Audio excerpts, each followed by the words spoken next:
Assalamualaikum warahmatullahi wabarakatuh.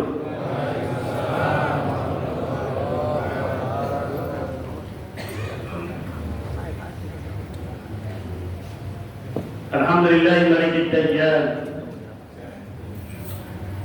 Wassalatu wassalamu ala Muhammadin sayyidi waladi Adnan wa ala alihi wa sahbihi wa tabi'ihi ila marri zaman. وأشهد أن لا إله إلا الله وحده لا شريك له المنزه عن القسمة والجهة والزمان والمكان وأشهد أن سيدنا محمدا عبده ورسوله الذي كان خلوق القرآن فقال رب اشرح لي صدري ويسر لي أمري واحلل عقدة من لساني يفقهوا قولي أما بعد. Jemaah yang dimuliakan oleh Allah Subhanahu wa taala. Marilah kita sama-sama memanjatkan puja dan puji syukur kita kepada Allah Subhanahu wa taala.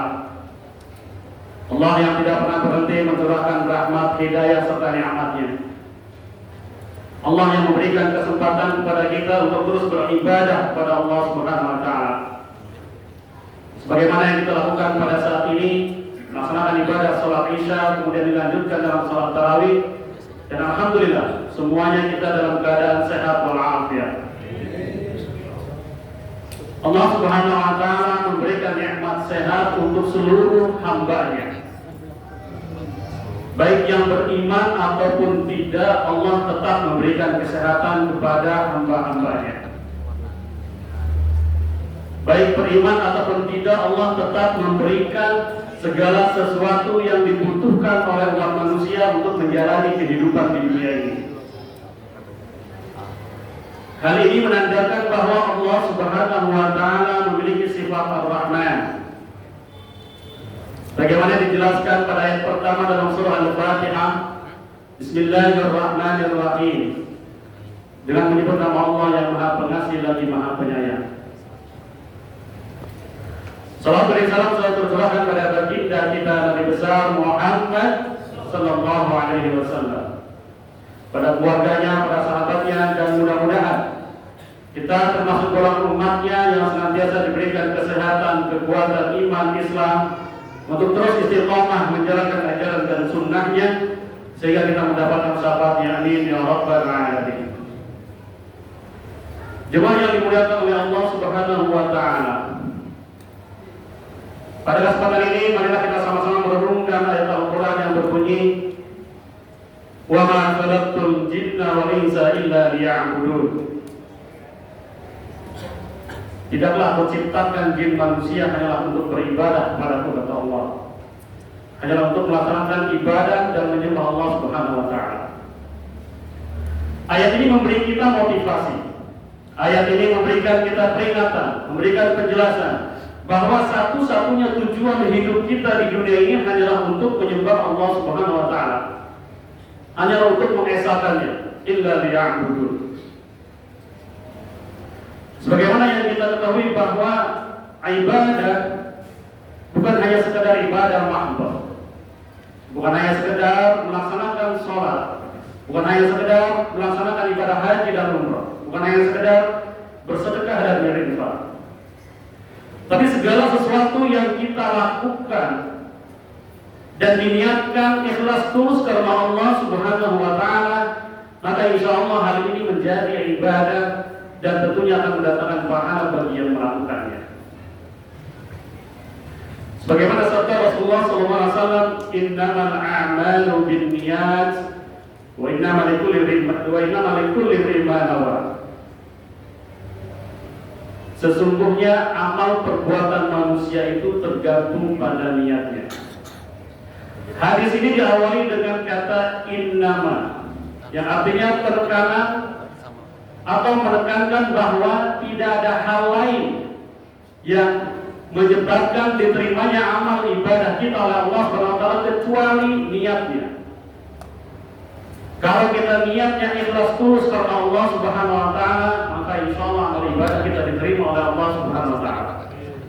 Namun sebaliknya, ketika kita beribadah dan ternyata niatnya bukan karena Allah, Bukan hanya tidak termasuk ibadah hal ini, justru malah sebaliknya, mungkin kita mendapatkan dosa dari Allah Subhanahu wa taala. Hadis lain yang diawali dengan kata innama bu'itsu liutammima makarimal akhlaq. Sesungguhnya aku diutus ke dunia ini hanyalah untuk menyempurnakan akhlak manusia. Artinya tujuan Allah mengutus Nabi Muhammad SAW, tujuan utamanya itu menyempurnakan akhlak manusia yang berkaitan erat dengan sebuah tradisi dan budaya umat manusia. Rasulullah diutus secara khusus oleh Allah untuk menyempurnakan sebuah tradisi bangsa Arab, sebuah atau tradisi umat manusia pada umumnya, agar yang tadinya jauh dari Allah menjadi mengenal Allah Subhanahu wa taala. Karena pada saat itu bangsa Arab jahiliyah yang dikenal dengan jahiliyah masa kebodohan bukan berarti bodoh dalam segi ilmuwan, tapi mereka bodoh karena tidak mengenal Tuhannya. Dengan niat ikhlas tulus, Nabi Muhammad SAW tidak lebih dari 23 tahun mampu merubah peradaban umat manusia. Hadis ini menandakan bahwa antara syariat Islam dengan sebuah tradisi ada keterikatan.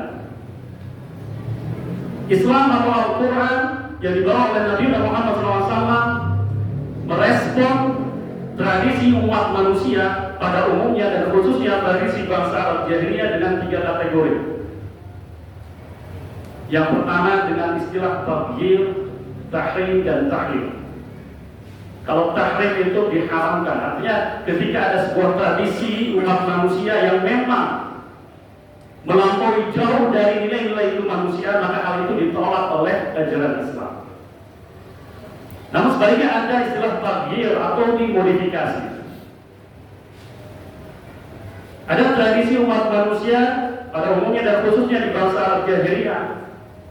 Tradisi itu dimodifikasi oleh ajaran Islam yang kemudian menjadi sebuah produk hukum Islam yang sempurna dan memiliki nilai-nilai kemanusiaan yang sangat tinggi. Sebagai contoh, orang-orang Quraisy mereka terbiasa dalam 1 bulan itu melakukan tahanus atau melakukan banyak kebaikan. Dan ternyata Muhammad pada saat itu menggunakan atau kesempatan tersebut dengan berdiam diri atau yang kita di Gua Hira atau istilahnya dari bersemedi atau menyendiri di Gua Hira. Setiap tahun berlanjut, orang-orang kafir, orang-orang Quraisy pada bulan tersebut senantiasa melaksanakan kebaikan-kebaikan, dan Muhammad pada saat itu lebih memilih untuk di Gua Hira untuk menyendiri, merenung tentang kehidupan bangsa Arab pada saat itu. Dan ternyata setelah risalah Islam datang, bulan yang dimaksud adalah bulan Ramadan, sehingga pada bulan tersebut kita diwajibkan untuk berpuasa dan dianjurkan untuk memperbanyak amalan-amalan kebaikan. Kemudian respon Islam terhadap tradisi umat manusia yang ketiga yaitu tahmil atau diterima secara utuh. Tentunya ada banyak tradisi manusia yang sesuai dengan nilai-nilai kemanusiaan, di antaranya kedermawanan, di antaranya mereka setia kawan. Nah, tradisi ini diabadikan. Nah, sebab itu dalam hukum Islam ada kita orang-orang yang melakukan kebaikan akan diberikan balasan yang melipat ganda. Rasulullah SAW dengan niat ikhlas tulus karena Allah mampu merubah peradaban umat manusia yang tadinya tidak mengenal Allah menjadi mengenal Allah Subhanahu wa taala. Disinilah letak pentingnya atau urgensinya niat terhadap amal perbuatan kita. Paling tidak ada 3 fungsi dari amal, dari niat. Ada 3 fungsi.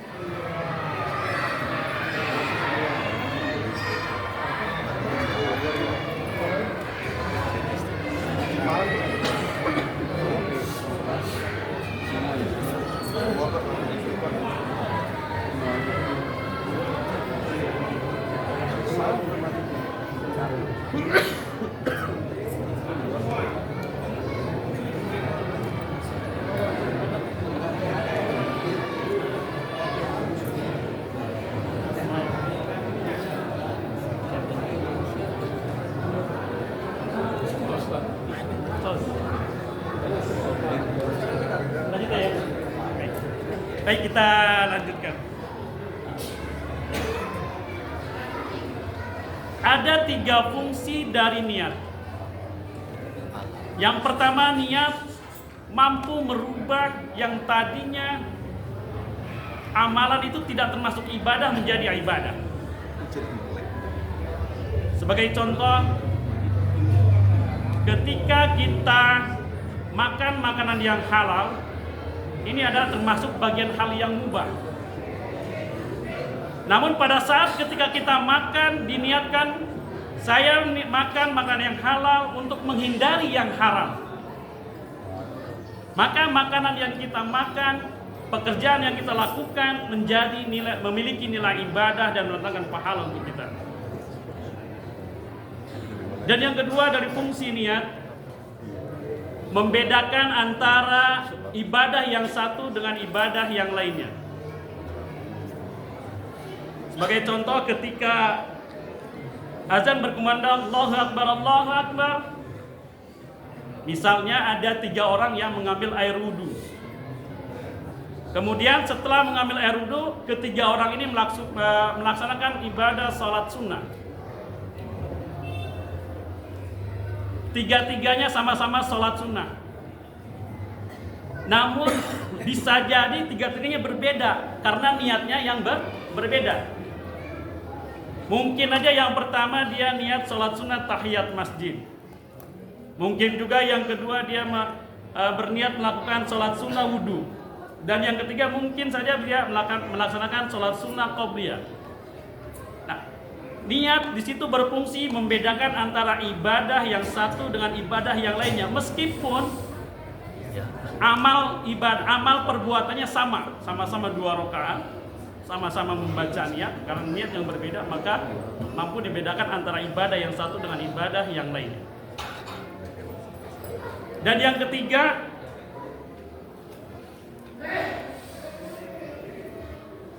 niat menjadi pembeda antara ibadah dengan non-ibadah. Ada 2 pekerjaan yang sama, akan tetapi yang pertama memiliki nilai ibadah dan yang kedua tidak memiliki nilai ibadah. Sebagai contoh yang kita lakukan pada saat ini, yaitu melaksanakan ibadah puasa. Puasa itu menahan lapar dan haus, dimulai dari terbit fajar sampai terbenamnya matahari atau sampai maghrib. Sebelumnya oleh Pak Asati di sini sudah dijelaskan bahwa tingkatan orang puasa ada 3, ada umum, ada khas, ada khawasul khas, atau khusus bil khusus. Nah, yang paling rendah ini tingkatannya hanya sekedar menahan lapar dan haus. Kemudian ada pekerjaan yang sama-sama menahan lapar dan haus, sama-sama menahan lapar. Namun tidak termasuk ibadah, yaitu program orang diet. Ada orang diet, nggak makan, nggak minum misalnya, sama kayak puasa. Kedua pekerjaan ini sama-sama menahan lapar. Tapi yang pertama bernilai ibadah, yang kedua tidak. Karena yang pertama kita membaca niat, nawaitu sama gadin dan seterusnya. Ini ketiga fungsi ini dari niat. Oleh sebab itu, niat memiliki peran penting dalam amal perbuatan kita. Rasulullah memberikan peringatan kepada kita bahwa ada banyak pekerjaan duniawi, namun ternyata hal itu termasuk ibadah dan mendatangkan pahala. Dan ada sebaliknya, ada banyak pekerjaan ukhrawi atau secara zohirnya pekerjaan ini urusan ukhrawi, tapi ternyata tidak memiliki nilai ibadah, justru malah mendatangkan dosa bagi yang melakukannya. Yang pertama, contoh ketika kita bekerja, berangkat pagi, pulang malam atau pulang sore, ini kelihatannya kita mengejar dunia, mencari uang. Tapi ketika kita niatkan pekerjaan kita, saya bekerja untuk memenuhi kebutuhan anak dan istri saya, maka hal itu insya Allah bernilai ibadah dan mendatangkan pahala bagi yang melakukan. Namun sebaliknya, ketika orang rajin bersedekah, rajin berinfak, atau bahkan rajin melaksanakan ibadah sholat, atau bahkan setiap tahun dia umroh dan haji, tapi ternyata di dalam dirinya ada setetes kesombongan, maka hal itu menjadi sia-sia, menjadi rusak amal ibadahnya, bahkan mendatangkan dosa. Jemaah yang dimuliakan oleh Allah Subhanahu wa taala. Mudah-mudahan kita termasuk golongan umat Nabi yang senantiasa menjaga niat kita, meluruskan niat kita. Apapun yang kita lakukan, apapun yang kita kerjakan, hendaknya niatkan ikhlas tulus karena Allah Subhanahu wa taala. Karena hal itu insya Allah memiliki nilai ibadah dan kita mendapatkan pahala dari amal perbuatan kita. Amin ya rabbal alamin. Ini yang bisa saya sampaikan. Terima kasih. Billahi taufiq wal hidayah. Wassalamualaikum warahmatullahi wabarakatuh.